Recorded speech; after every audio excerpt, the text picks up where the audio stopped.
Assalamu alaikum. Dans cette séance, nous allons faire la suite du cours du modèle de thermochimie, échange d'énergie entre un système et le milieu extérieur. Alors, échange d'énergie, c'est-à-dire énergie mécanique ou bien énergie thermique. Énergie mécanique, c'est le travail W. Énergie thermique ou bien énergie calorifique, c'est la chaleur Q. Échange d'énergie entre un système et le milieu extérieur. Dans la séance précédente, on a étudié l'échange d'énergie entre un système et le milieu extérieur à volume constant. Et on a trouvé que la chaleur échangée à volume constant est égale à la variation de l'énergie interne. On a trouvé que la chaleur échangée, alors la chaleur échangée, on a trouvé que la chaleur échangée à volume constant est égale à la variation de l'énergie interne, bien sûr est égale à la quantité de matière N, fois la capacité calorifique molaire à volume constant, fois la variation de la température. D'accord? Et on a trouvé que delta U est égal à 0 à température, si la transformation s'effectue à température constante pour un gaz parfait. On a dit que c'est le premier loi de Joule. D'accord? Donc on a trouvé qu'à température constante, regardez la séance précédente, on a trouvé que delta U est égal à QV est égal à 1 CV delta T est égal à 0 si la transformation s'effectue à température constante, c'est-à-dire une transformation isotherme. Et on a dit que ce résultat est appelé sur le premier loi de Joule.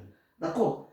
Dans cette séance, on va faire la suite de la séance précédente. Donc, on va étudier l'échange d'énergie entre un système et le milieu extérieur, cette fois-ci à pression constante.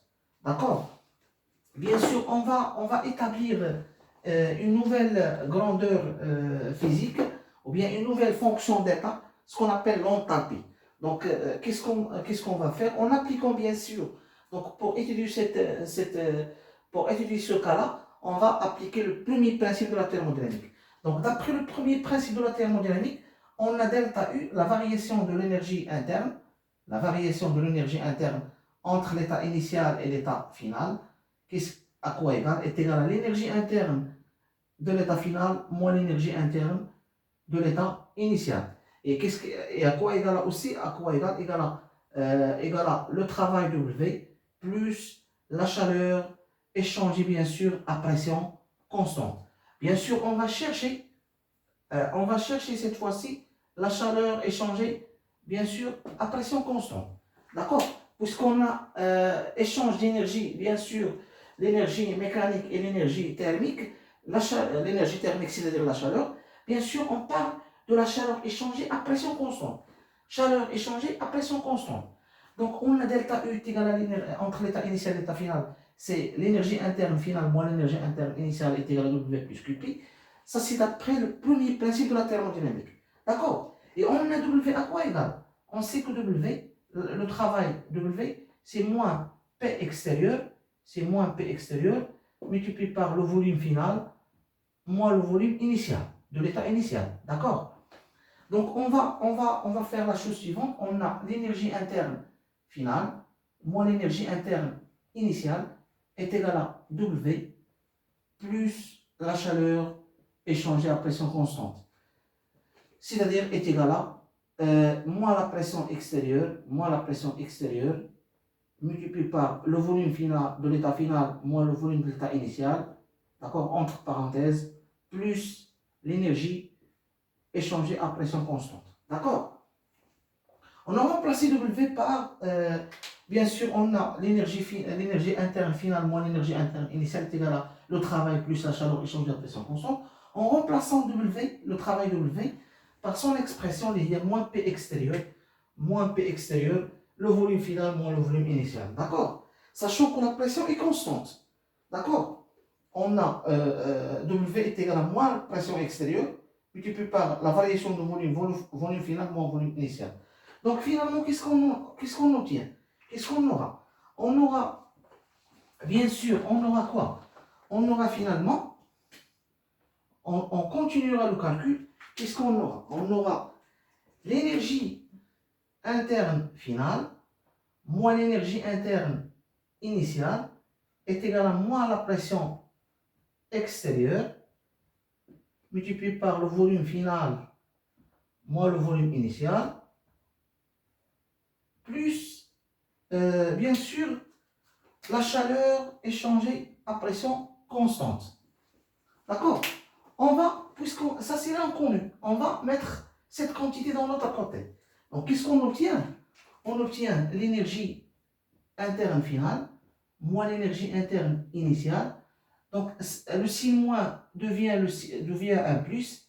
La pression extérieure, d'accord, multiplié par le volume final moins le volume initial. Et tout ça égale à la chaleur échangée à pression constante.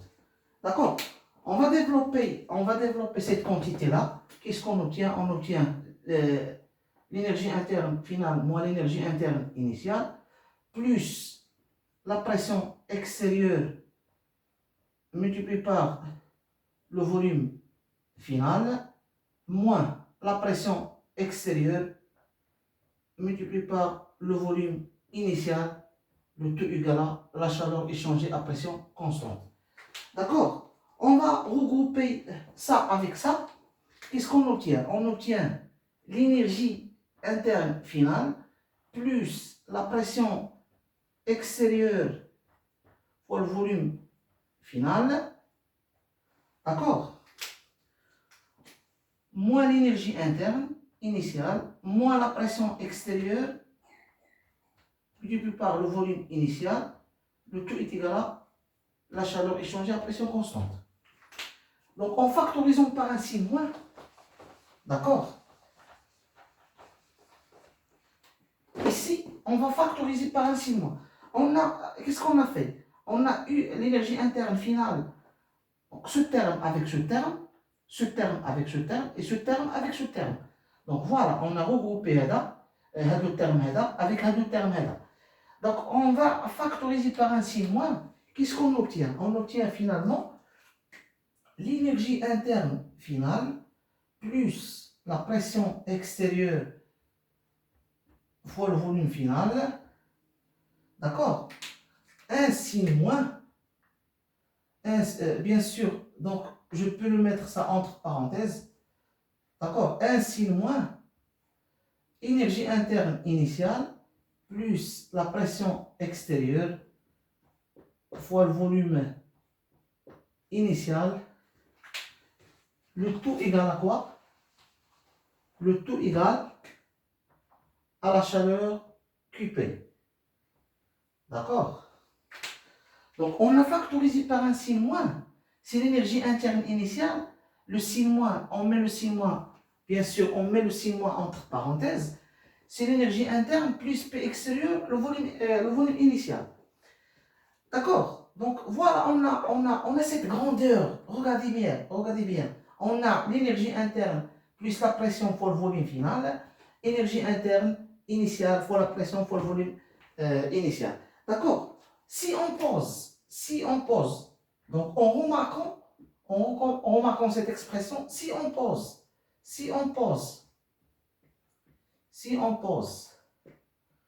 donc une fonction qui s'appelle que l'on note H est égale à l'énergie interne plus la pression multipliée par le volume.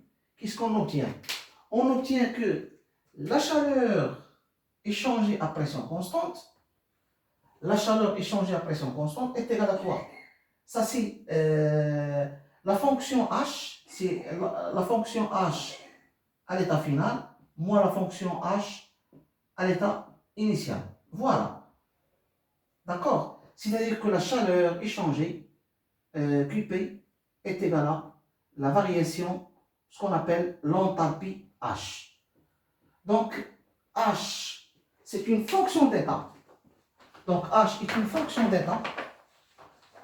Donc, H est une fonction d'état. D'accord? Donc, H est une fonction d'état. Est une fonction d'état. Est une fonction d'état. Est une fonction d'état appelée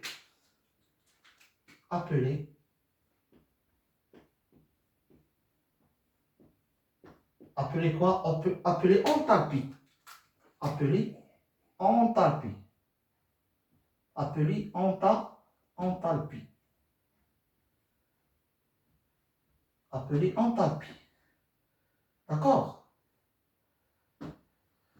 Alors on a dit que, en remarquant que l'énergie interne finale plus la pression extérieure fois le volume final moins l'énergie interne initiale fois la pression extérieure fois le volume initial égale à QP. Donc on a développé le calcul, on a factorisé par un signe moins, etc. On obtient cette expression-là. En remarquant que cette quantité-là, c'est à l'état final, et cette quantité-là à l'état initial, donc on pose la fonction H est égale à l'énergie interne plus la pression fois le volume, d'accord? Donc, on aura la chaleur échangée à pression constante est égale à l'enthalpie finale moins l'enthalpie initiale, c'est-à-dire que la chaleur échangée à pression constante est égale à, c'est la variation de l'enthalpie. Variation de l'enthalpie. Donc, H est une fonction d'état appelée enthalpie. Et qu'est-ce qu'on aura? Donc delta H, c'est quoi delta H? On a finalement, on a QP, la chaleur échangée à pression constante est égale à delta H, bien sûr est égale à delta H, est égale à l'enthalpie finale, moins l'enthalpie initiale, sachant que delta H, c'est quoi delta H? Delta H, c'est la variation d'enthalpie. C'est la variation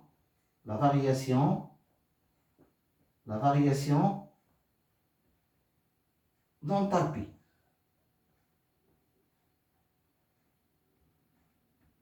Bien sûr, de la variation d'enthalpie et la variation d'énergie interne, on va l'utiliser dans les réactions, dans les cycles thermochimiques. Donc, dans les cycles thermochimiques, lorsqu'on on va calculer la chaleur d'une réaction, on va utiliser l'enthalpie de la réaction. Donc, delta H, c'est la variation d'enthalpie. D'accord? Donc, à quoi égale H? H, c'est ça l'expression de H.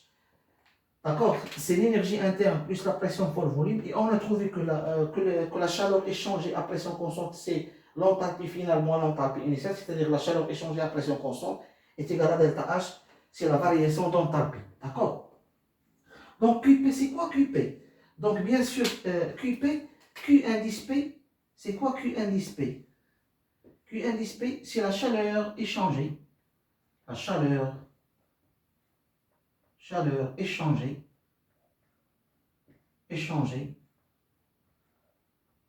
entre le système et le milieu extérieur à pression constante.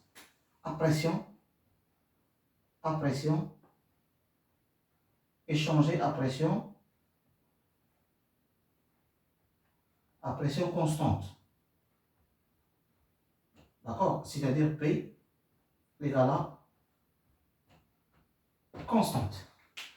Alors on a trouvé que delta H, QP est égal à delta H est égal à HF moins HI. Delta H c'est la variation d'enthalpie. Et QP, c'est quoi QP? QP c'est la chaleur échangée entre le système et le milieu extérieur à pression constante. Donc on a ce résultat-là. Donc delta H représente quoi? Donc delta H mesure la variation de l'enthalpie. Donc delta H, donc bien sûr delta H, d'accord? La variation d'enthalpie mesure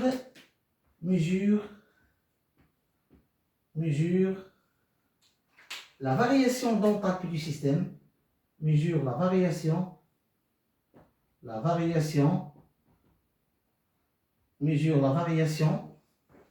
d'enthalpie,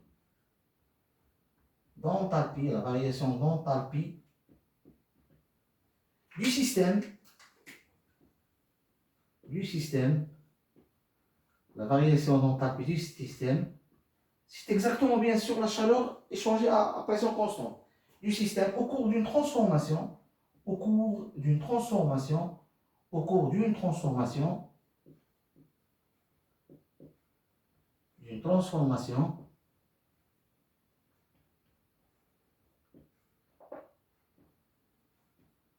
effectuée à pression constante. Effectuée à pression constante.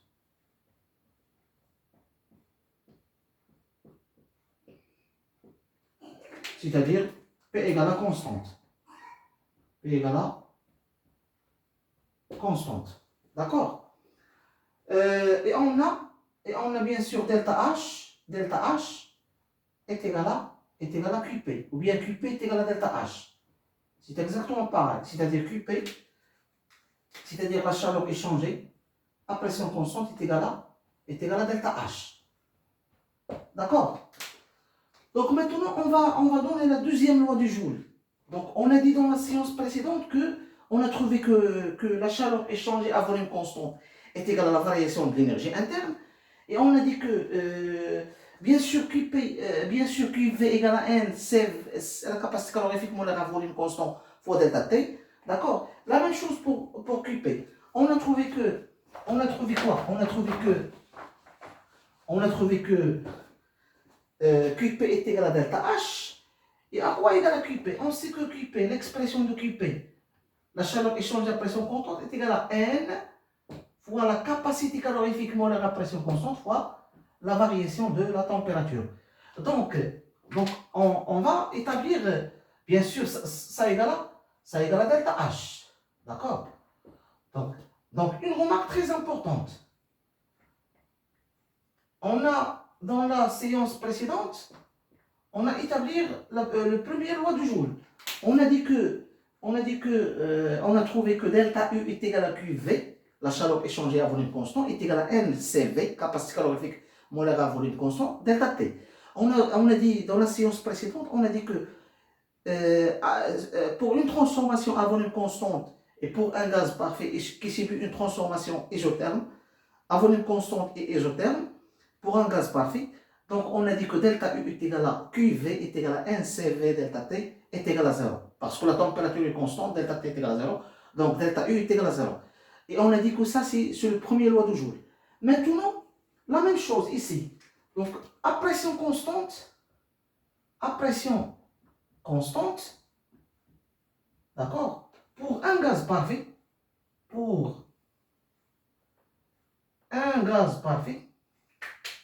d'accord, pour un gaz parfait qui subit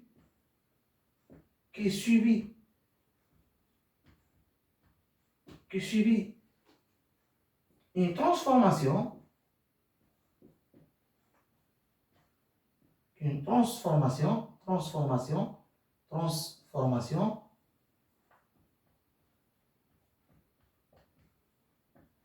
à température constante, c'est-à-dire isotherme, qui subit une transformation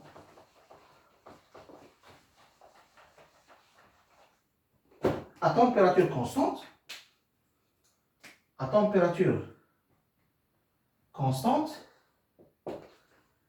c'est-à-dire une transformation isotherme. Qu'est-ce qu'on a trouvé? On a trouvé que delta H est égal à la chaleur échangée à pression constante, et la chaleur est égale à N fois C et P, la capacité calorifique molaire à pression constante, fois la variation de la température. Donc à quoi égal? Est égal à 0. Donc delta H est égal à 0. Et ce résultat-là, c'est le deuxième loi du Joule. Ce qu'on appelle, c'est le deuxième. Ce résultat-là, c'est le deuxième. C'est la deuxième loi de Joule. C'est la deuxième loi du Joule. D'accord? Donc, essayez de noter la remarque, c'est très important aussi. C'est une remarque qui est très importante. On va l'utiliser dans les exercices et dans la suite du cours. D'accord? Voilà, s'il y a des questions, essayez de poser des questions. Cette séance est terminée. إذا أعجبكم الفيديو اضغطوا على زر الاشتراك وزر الإعجاب كي يصلكم الجديد وكي تعم الفائدة للجميع. شكرا على حسن المتابعة وإلى اللقاء في حصة قادمة إن شاء الله.